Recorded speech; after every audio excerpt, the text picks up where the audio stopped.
auzu billahi minash shaitanir rajim bismillahir rahmanir rahim. Sunana Isa Abubakar, wanda aka fi sani da Isa As-Salafi, jami'in hulɗa jama'a da watsa labarai na jam'iyyar APC ta jihar Kebbi. To da farko, wannan abin da ke faruwa, musamman abin da shafi wannan jam'iyyar ta APC, ba mu ji daɗinsa ba, saboda tafiya ta siyasa tafiya ce ta al'umma, kuma a gidan siyasa kowane mutum yana da tasiri da alfanu duk yadda ku kalle shi ta kowane irin mahanga ka ɗauko mutum, inda a cikin tafiyar siyasa ne yana da muhimmanci. Haka abin da ya faru ba mu ji daɗinsa ba, amma alhamdulillah a shirye muke, kuma muna wa Allah godiya. Kafin abin da ya faru kowa ya san me ke faru a jihar Kebbi. Kullu yawmin mutane ne ke ta shigowa cikin jam'iyyar APC, suke jam'iyyar APC, amma saboda lissahi na siyasa ya haddasa aka samu wasu yanzu na su kuma suka ce sun fita. To ba mu ji daɗi ba, amma insha Allahu a shirye muke magance wannan gibin da ya faru. Kuma kamar yadda kowa ke gani, wasu daga cikin su ma Allah ya kaddar sun gano sun yi kuskure tun ba a je ko ina ba, sun dawo.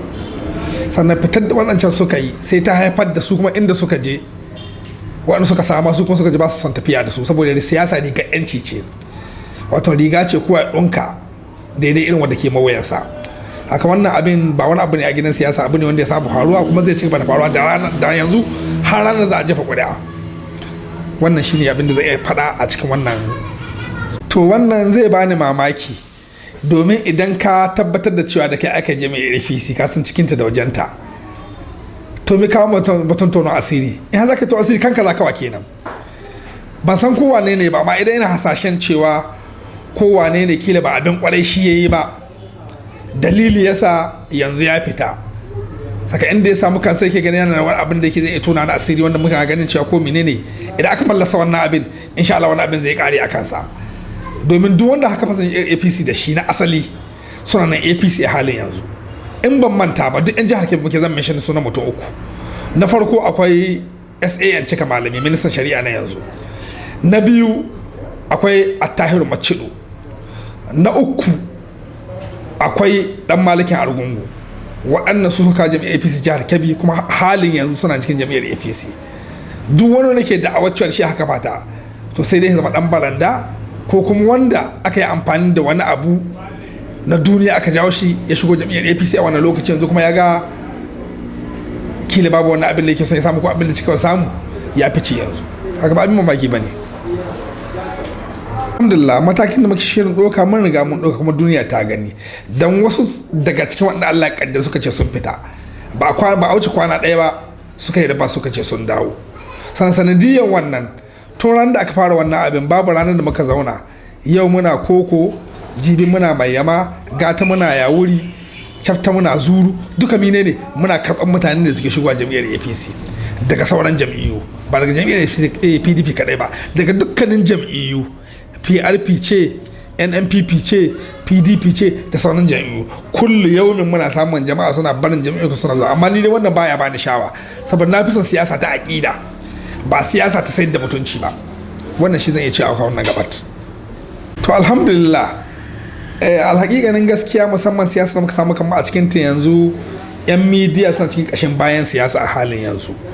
Tanin da muka yi musu, gwamnatinmu dai wannan gwamnatin jami'ar APC, na tabbatar da gidajen midiya zama ke da guda biyu ta inganta su, Kebbi TV da Kebbi Radio. Kuma sai Allah ya kaddari ɗaya daga cikin major stakeholders, manyan masu ruwa tsakin na jam'iyyar APC na jihar Kebbi da Najeriya gaba ke ɗaya, mai girma ministan shari'a, ya ƙirƙiri gidan midiya mai zaman kansa wanda ake ce mai Rehan Radio, kuma akan hanyar Rehan TV na nan ta yi. Waɗannan mutane da muka sauna muhimmancin midiya. Sannan ƙarin gashin ƙuna a matakin jami'ar APC, muna ƙoƙarin shirya zama ko kuma samina ta musamman ga 'yan social media mu, domin mu gwada musu ethics and manners, mu gwada musu zare da abawan yadda ake gudanar da harkar media, domin harkar media hayaka ce ta nishadantar da al'umma, ilmantashe su da kuma gwada masu abin da daidai. Ba harka ce ta cin zarafi ba ko yarfe ko kazuwa ko propaganda, a harka ce wanda za a yada ilimi da kuma nishadantar a cikin al'umma, domin su gano menene dace su yi da abin da bai kamata su yi ba. wannan tanin muna na aka kuma insha Allah za mu ci gaba da shi. Ban manta ba a cikin watan nan da ya gabata July an bani gayyata 2 wadda za a ilmantar da ni kan tafiyar da aiki na. Northwest APC abin nan forum sun kira ni, sannan national organization namu su ma sun kira mu, wanda a cikin watan da ya gabata duka mun je mai attend da samina kuma sun koya mana ya kamata mu gudanar da al'amuran mu. Wannan duk tare ne wanda su taimaka mana ta hanyar ilmantar da mutane da yayi kuwa na wani mutane muhimmancin zaɓe, ba kuma dan a zaɓi jam'iyyar ka ba, muhimmancin zaɓe ma karan kanshi yana da muhimmanci da kuma mallaka katin zaɓe. Na ga al'ummar